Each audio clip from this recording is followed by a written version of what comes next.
Here. Yes. Please join me in the Pledge of Allegiance.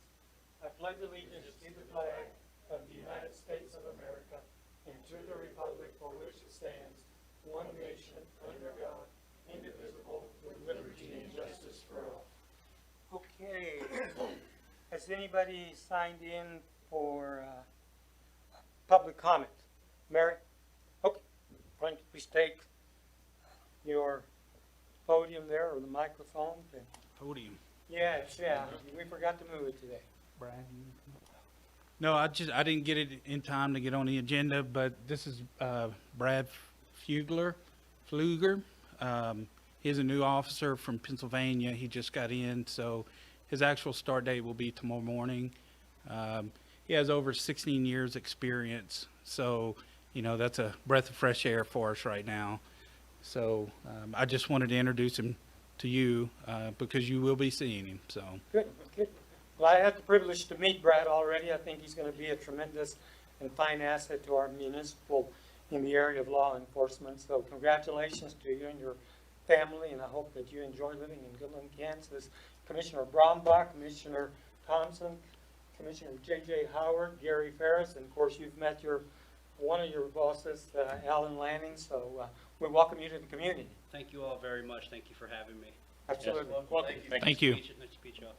Thanks, Brad.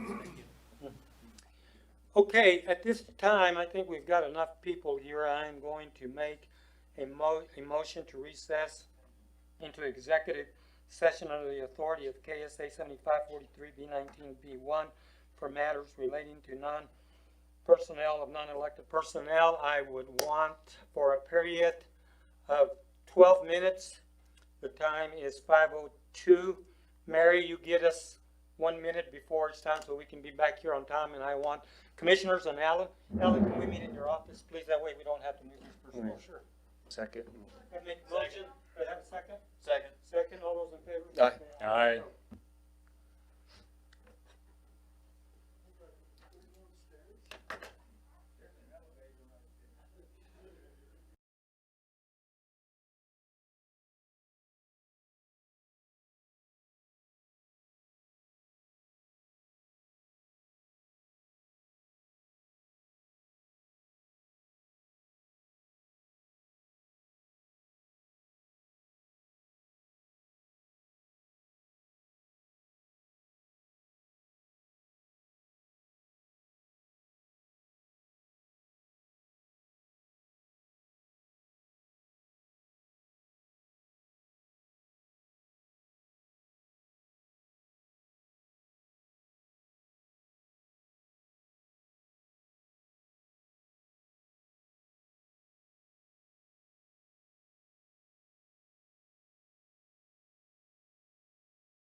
and, Alan.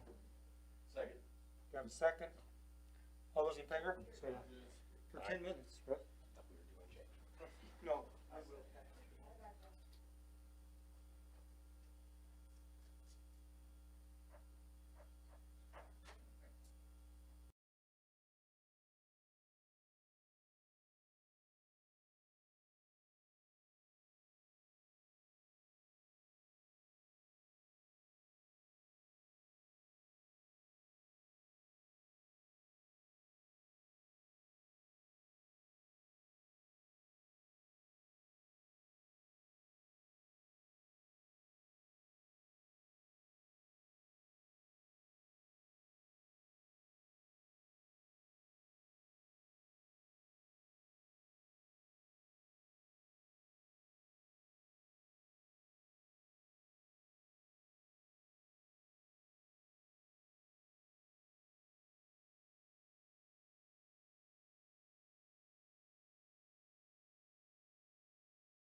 24.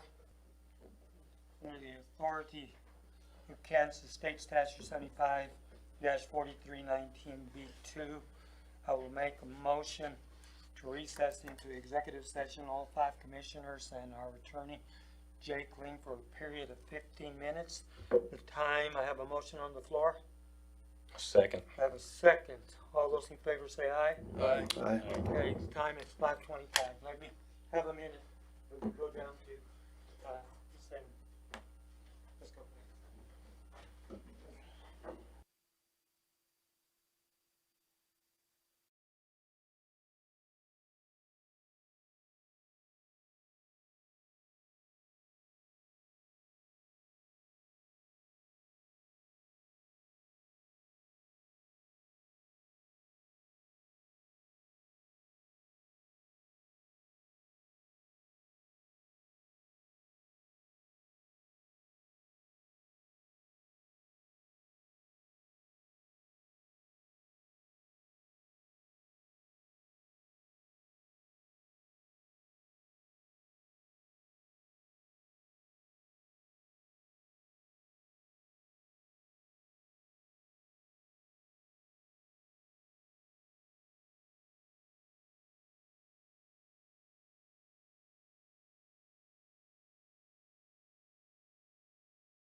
meeting back to order at 5:40.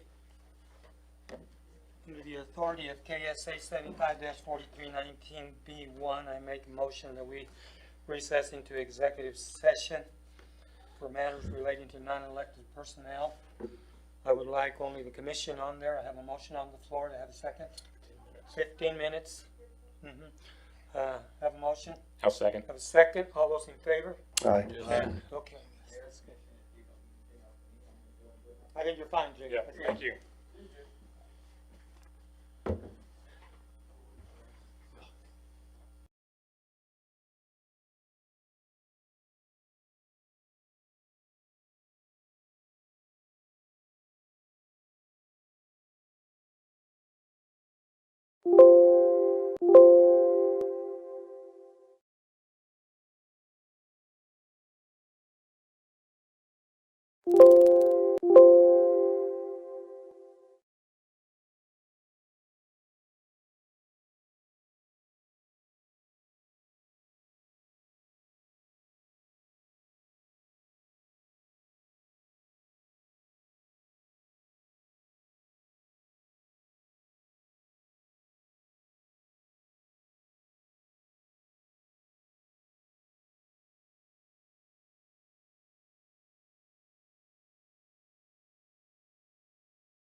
Meeting back to order at 6:56.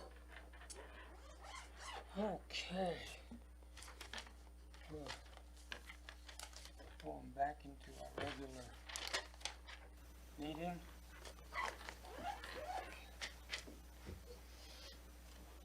All right.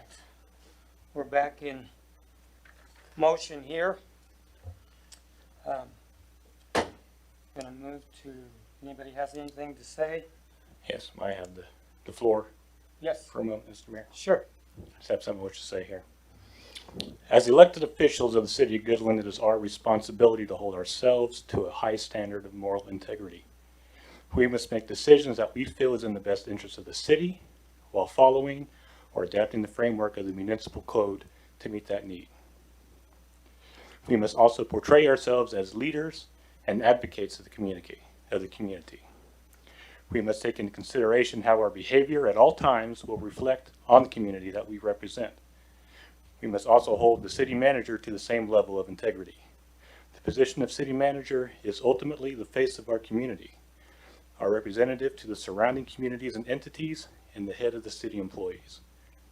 It is a position more than any other that determines how we are perceived and able to positively engage with not only our own community, but all other entities that the city has a connection with. It is our responsibility as the members of the city commission to make sure that the city manager is being held accountable to these high standards. If we do not, then we are not holding ourselves to the level of accountability that the position demands. On that note, I would like to make a motion that we terminate the contract with the city manager, Mr. Alan Lanning, effective immediately. Have a motion on the floor.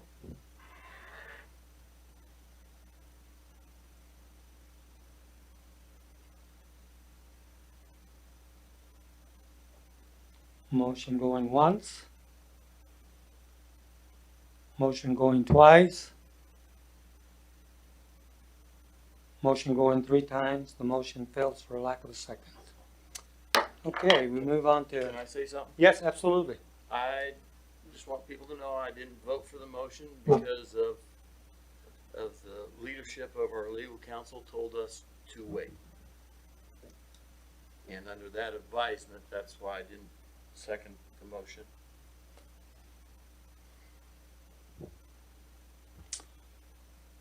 Any other thoughts from the commissioners?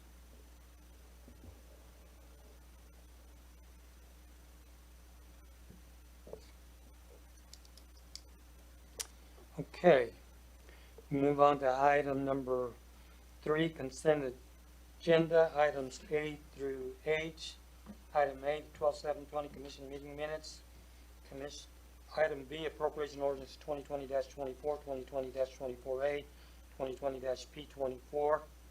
Item C, appointment of Jason Showalter to the High Plains Museum Board. Item D, reappointment of Jerry Nemechek to the High Plains Museum Board. Item E, reappointment of Jessica Veneria to the High Plains Museum Board. Item F, reappointment of Megan Thomas to the High Plains Museum Board. Item G, reappointment of Dustin Stevenson to the Goodland Airport Board. And item H, reappointment of John Yost to the Goodland Airport Board. I have the consent agenda. I will entertain a motion to accept the consent agenda as presented. So moved. I have a motion by Commissioner Howard. Do I have a second? Second by Commissioner Ferris. Any questions or concerns? I just want to say it's always appreciated, people who want to sign up for these boards, and especially the ones that want to re-sign up after already doing a term. It is greatly appreciated. Thank you. Mary, read through. Ferris, Yes. Howard, Yes. Thompson, Yes. Brumbaugh, Yes. Garcia. Yes, thank you. Okay, we move on to item number 4, formal actions. Sherman County Community Development Board interlocal agreement. Ella? This has been discussed several times, and this is the formal opportunity for you to approve this interlocal agreement, which approves the county and the city working together to form the community development group. So it's my understanding that the county commission has passed this. already. I think we've had enough time to read it. Is there any questions or concerns on the interlocal agreement of the new board and the agreement between the county commissioners and the city commissioners? I have something to say as soon as I find it here.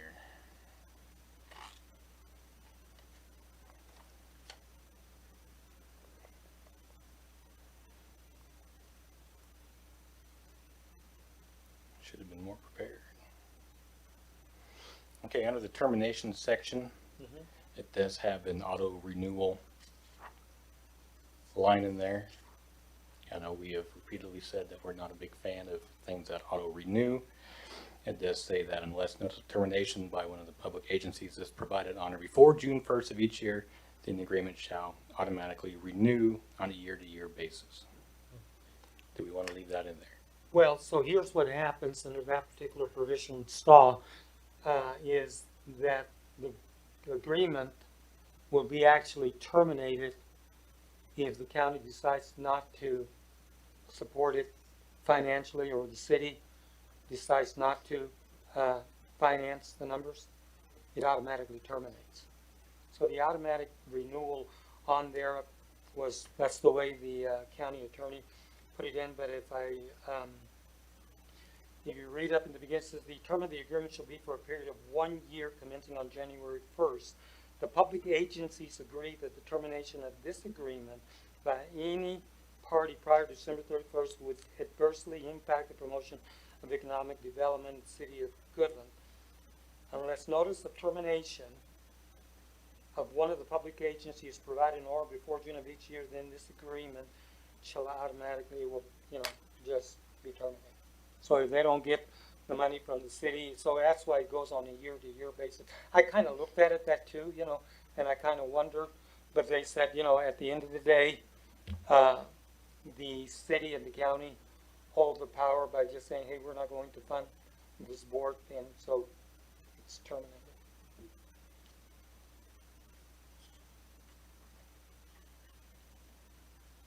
Any other questions or concerns?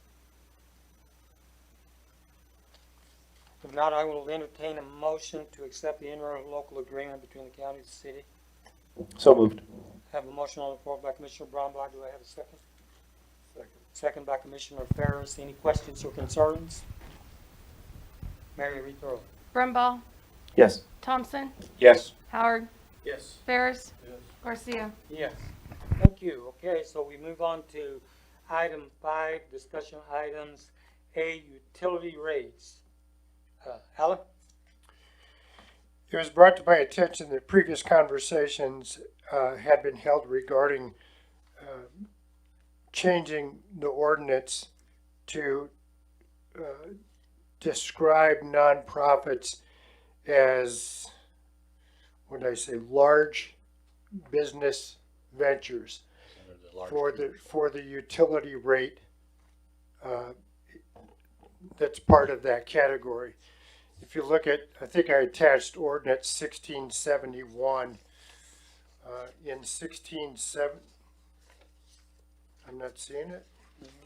Yeah, it's attached. Or is it? Yes, ordinance 1738, which would amend ordinance 1671. The small amendment would be in paragraph 2.7. About halfway down in yellow, you can see institutions and nonprofits. My reading of 1671 indicates that nonprofits are not addressed as a group, but they have been classified in the small commercial category. And so this is written for you as a group to consider whether or not you want to make this kind of an amendment to ordinance 1671. In my mind, it's not intended to be a formal vote this evening unless you choose to, but in my mind, it was intended to be a point of discussion for you to then direct staff to actually make changes to that ordinance that you'd want to approve, if that makes sense to you. Yeah, I was reading through that, and this was an idea that I brought up that was in response to our Topside Aquatics discussion that we had that I wanted to do for all the local nonprofit charitable organizations. I'm not sure on the reading of this, I can't quite tell if adding them into the large commercial there means that they have to exceed the 2,000 kilowatt hours for 3 months in order to qualify. I think that's how that reads. It's not exactly what I was intending. I wanted them to be able to have that rate regardless of their usage. So we may have to kind of work on the wording a little bit more on that just to make sure that that's clear in there. That could be how that falls in there, but I can't. It's hard to tell reading that for sure exactly how that reads. But so yeah, that was my intention with the proposed ordinance change here. I don't think we want to change it at all, because if we do change it, then we're going to take the control of us that we have of controlling who gets it. Control of who gets what? Which nonprofits get it. If you make it where they automatically qualify, that takes all the control off of that we have over who gets it.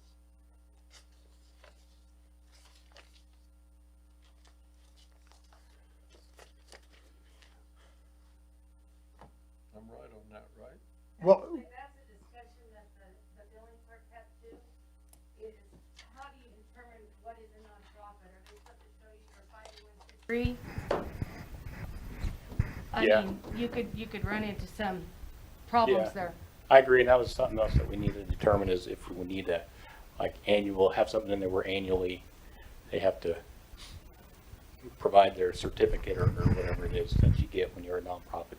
And if you want to just do 501, C3, because there are like 30 different types of nonprofits. So if we need to get more specific, exactly what, if we're just wanting the charitables, like the 501c3, or what we're wanting to do, but.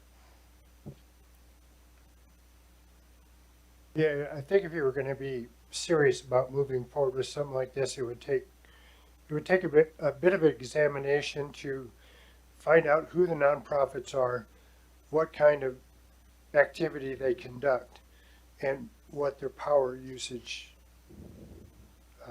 is anticipated to be, so that you'd have some ability to categorize those or at least determine what the impact is going to be to the community. JD, thoughts? I mentioned I don't know if this is going to be intended to come up regardless of the Topside deal, but when the Topside deal came up, I made the comment that, this shouldn't, based off of their particular circumstance, open the floodgates to do a wholesale change on everybody, because that had so many different particulars about it that I don't think you paint a broad brush with it.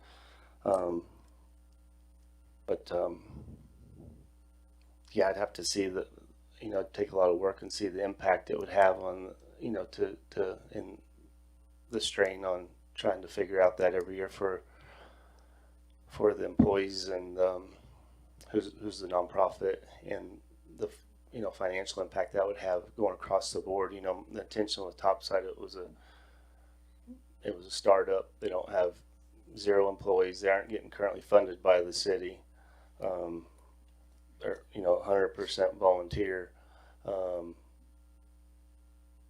Poor timing when it happened.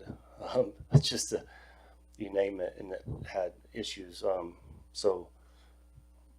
But the flip side of that is if they succeed, we're out nothing until then. It's just a break-even deal if they succeed, and then they're back on and we're making money. We could not have given that. They fall through, they close the doors, and we get nothing forever.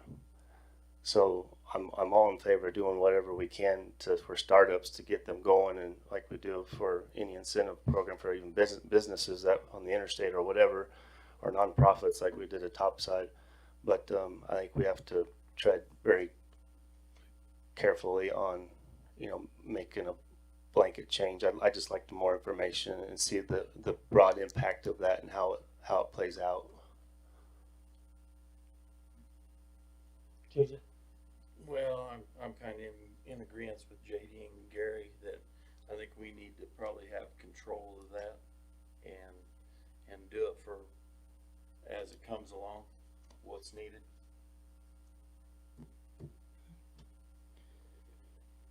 Well, go ahead. I just want to point out,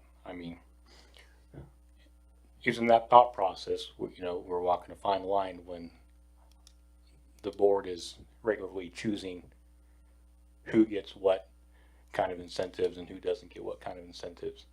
I'm not so sure that's the type of role that the commission should have. As regards to an incentive package for startups, I think that's a great idea. I think that we should come up with something, and it should be that package for any startup who wishes to come to the city and request it.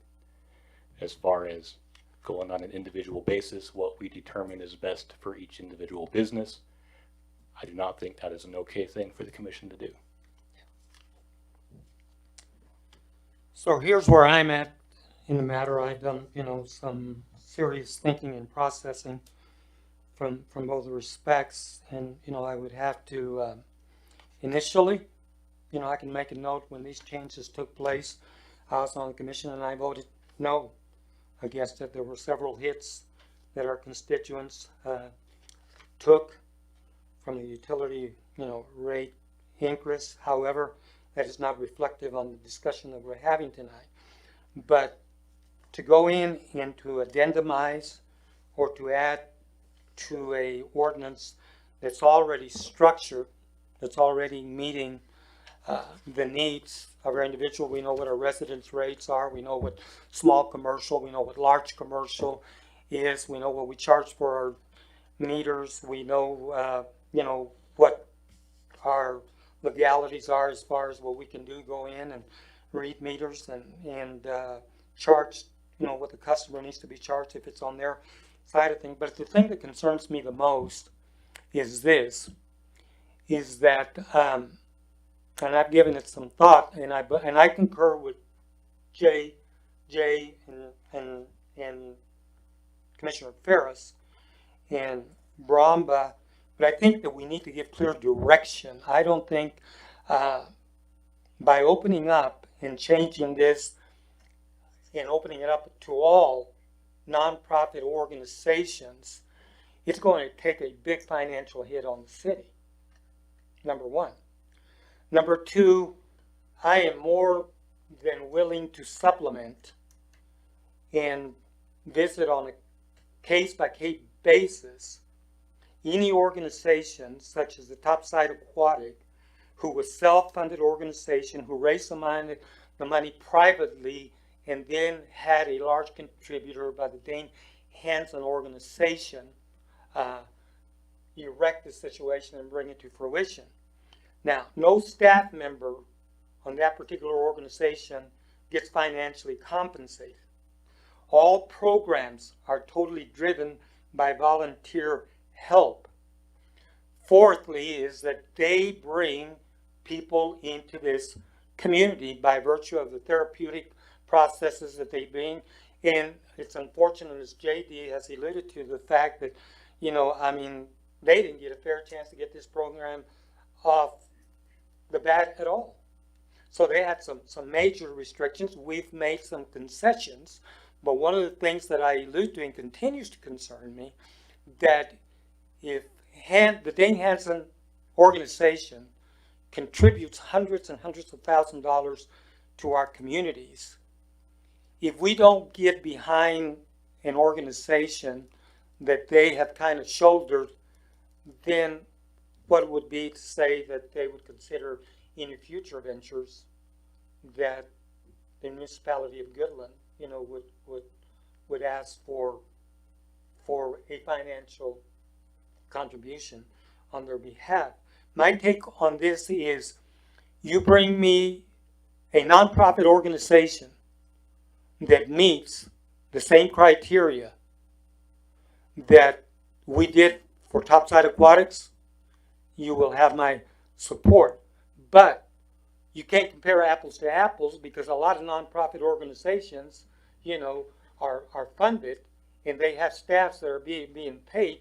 So by supporting these organizations, it's going to create a financial burden on the city because you start allocating more funds, you know, that we had, and I don't have to remind the commission that we took a hit in the last year's budget by about $2 million. So there's a lot of roles that plays into the decision-making process, but I think that we need to give Mr. Lanning direction of whether, you know, we want to pursue it. I mean, I don't need any data on it. I know the data on it. And so that's my position, but I'm only one commissioner. And so that's where I stand.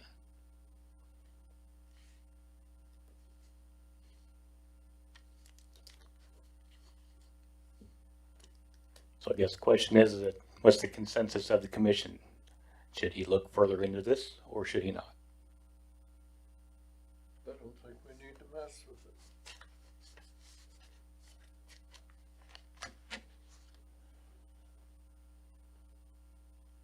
More information is always nice to have. But it doesn't change the facts. You Right, know, yes. it doesn't change the financial burden that is going to propagate on our municipality. It'd be nice to know how many nonprofits were out there. I'm with Gary. I don't think that, you know, that you've got two people here, so it's up to, Yeah, I don't know if we'd be talking about it if we didn't have a topside issue, but I'm good with the way it stands.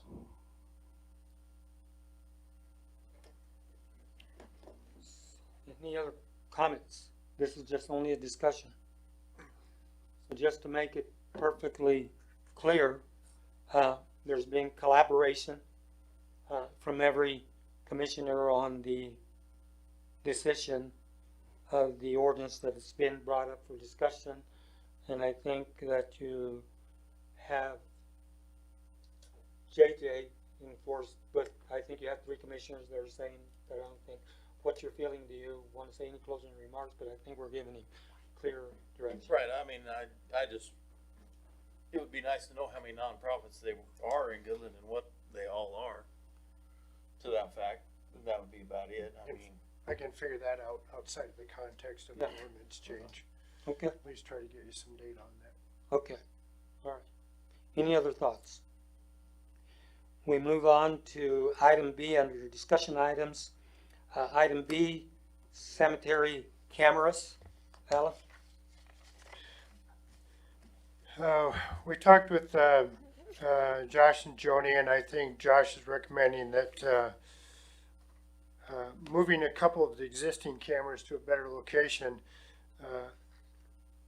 better vantage point would work, but we're not recommending any additional cameras or any additional cost to the city, and not allowing third-party systems on any part of our network or infrastructure. So I think if they want those systems, it would be up to them to develop those systems. Is that the recommendation that staff is saying, Josh? Yes. Okay. so we're saying that Joni can put her own cameras up with her own internet service and protect her own equipment. Well, That's a question for Dave. yeah, from a technical standpoint, this is our recommendation. There might be another legal implication of them putting equipment in there, which we would have to verify. So just so you know, I guess in previous issues under item 4, it says legal counsel advice against proceeding. Legal counsel informs that the largest legal issue with a third party installing surveillance, what is considered a public place. So to me, you know, there's a little bit, I think that we give, you know, the complete authority for her if she wants to put additional, you know, Right. properties. Now, the commission, we've been, you know, educated on some of the logistics that about 12 different trees might have to be taken down. That would be a commission decision whether you would want to allow that. But I think that from what staff is saying, that if she wants to put up additional cameras, that, you know, she's allowed to, but she just can't go on the surveillance side that the city has. Right, yeah. Okay.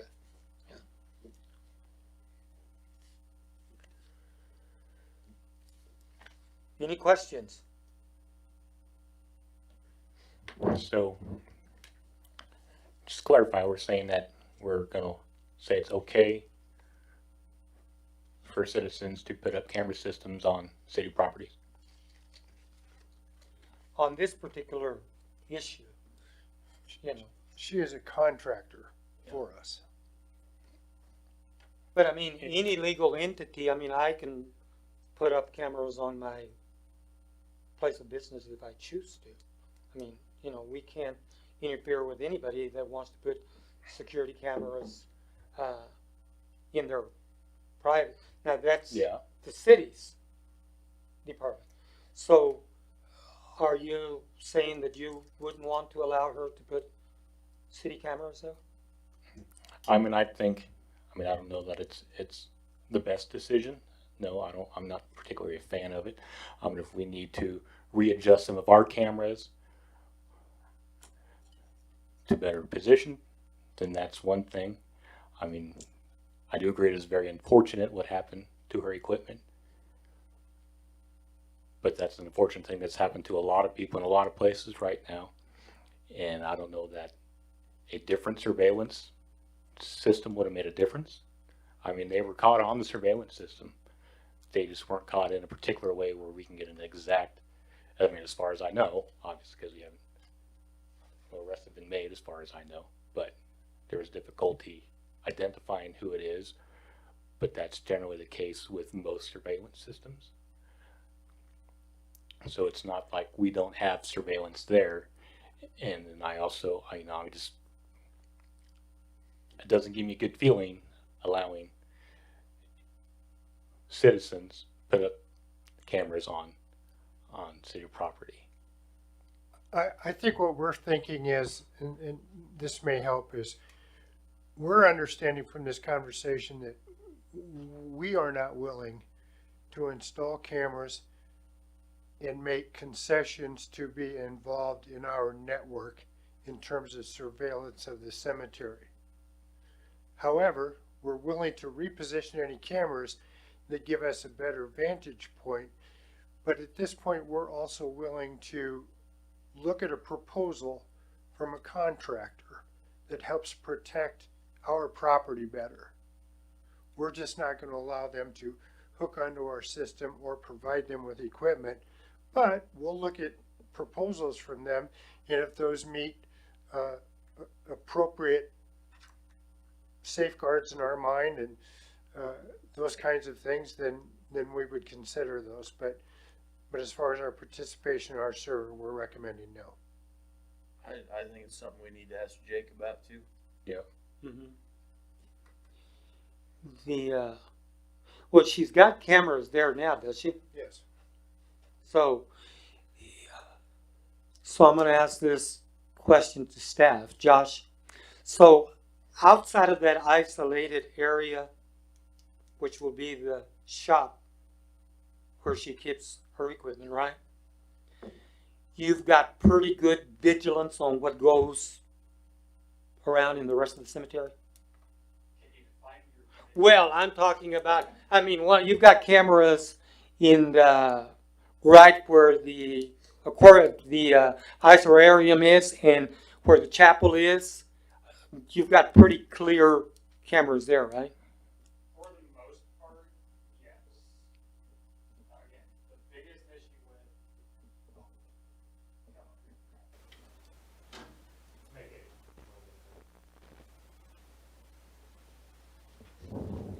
So we do have cameras at the cemetery, both at the shop and the chapel. The biggest issue is the trees and large headstones. I mean, you have very, very mature trees that no matter where you try to put a camera, there's trees usually blocking all of the places where things have happened. Even the ones at the shop, I don't want to give away their location because obviously that's No, we don't expect you. not something we want to do, but they are kind of obvious. But because of the layout of the cemetery itself, where the shop is and the surroundings of the shop, unless you're going to go in and add a bunch of poles and things like that to mount cameras to, there's not really a good way to do surveillance in that area. So, I mean, we can move some cameras around to an extent, but we're also limited within about 150 feet of any switch that is currently out there. And if it's not attached to a building, then we have to do it aerial, which requires different kinds of cabling, which I do not have, things like that. So, I mean, we will still, even if we do move some cameras around, it is still going to be very, very limited as far as where we can move them to. Yeah. I just wanted to clarify the fact that we've got cameras out there for the most part for that geographical We've- area. If Yeah, there's a we- little bit of obstruction there. Yeah. But to me, you know, if she's willing to pick up the ticket and to protect her property, Yeah, You as know. long as they're not on our network, and the reason I say that is because we do have confidential information. Sure. Allowing third parties onto it is a massive security risk. I've read through it, I know. So to me, I don't have an issue with her, do you? No, I mean, she's trying to protect her property. Property. Or she's a contractor, that should be her right. When she's using the shop out there to store stuff in and everything. You know, and I don't think she's gonna put cameras all over out there, it's just gonna be around the shop. Well, I don't know. don't have any, I think she would, that's where she would want to isolate the videoing to where that shop in case somebody goes in there and tries to break in and steal whatever equipment she's got in, so. JD? Yes, as far as wiring, as far as if a shop door opens or the garage door opens, as far as having it hardwired anywhere to just an alarm system, not even video, where it notifies, you know, just like a residential house would, notifies the police department. That is beyond the scope of my employment. So, well, I mean, is that available out there, where you could just have alarms on the doors and the garages? Usually, I can say that usually those require an actual POTS line or a plain old telephone, Right. the one that has the voltage. There's nothing out there going out there. Not that I'm aware of, not that we've used since I've been here. I think I don't know what the possibilities of that would be. That could be under our control and our expense to get it wired up that way. Then they actually get notified if the door opens. Otherwise, you're just going back looking at video to see what happened, and you can't actually be in the process of stopping it. Maybe, I don't know, just to brainstorm. Well, I think at this point, we're comfortable understanding that any further measures taken by Joni for her use is something that we can evaluate and say, yeah, we're comfortable, we're not comfortable, because I think we're getting from you, you're supportive of her ability to do some of those things. We'll evaluate it and then go forward. Just further, one hypothetical, situation I have in my mind. Who, as far as the intellectual property rights of what's on those videos, say something were to happen out there that she captures on her system that we don't capture on ours. Do we have any rights to that intellectual property? Is that all hers? I just feel like there's legal issues that need to be addressed by Jake for sure before any further decision is made on this. We can certainly discuss those issues with Jake. Yep. Okay. Any further thoughts? If not, we go to item number 6, reports. Item A, City Manager, Alan. I continue to evaluate the budget, trying to determine the sources of funding, expenditures, and where we might find additional resources or from in the existing budget. My intention is to gradually build a new budget document that I think will be more, will provide additional information for clarity for you. I continue to read documents as time allows. Read the budget several times, zoning and subdivision ordinances, numerous contracts. I've worked with HR a little bit to get some information that as we move toward next week's item on January 4th regarding brokerages and medical insurance, that what you'll see in the packet, I've already written it, goes in the packet, but I've done a little HR work to figure out some numbers for you that I think are relevant. Navigating file structures, attending numerous meetings, community development, so forth. Visited with both Rhonda and USI by WebEx, and again, I'll say I've visited and toured all facilities. And I would like to introduce you to my son Matthew. Oh, And his girlfriend Emily, who are here. Matthew, welcome to the commission meeting. Okay, any questions for Alan? I think so. Okay, I'm gonna start on this end. JD, I have nothing. nothing? JJ? Nothing, I guess. Everybody have a Merry Christmas, Happy New Year, stay safe. Ditto. Ditto, okay. Under commissioners, under the mayor's report, I would just like to extend my condolences to the Tracy family and to Kent and Keith for the losses of their families. These are tough times in our community. It seems that, there's been a tremendous amount of losses, so my condolences goes all to the people who have lost loved ones out there in one form or another. So just continue to abide by the 4 rules, and hopefully we can get this thing eventually. We're making some progress. Pandemic vaccines have been released, so that's what I would say. And if there are not any other thoughts, I would entertain a motion to adjourn. So, Motion we adjourn. I have a Second. motion by Commissioner Ferris, second. second by Commissioner Brownbaugh. Thank you for coming out and being a part of this. All those in favor say aye, huh? Aye. Aye. Aye. Gotta get your photos before you leave. All right, that's right.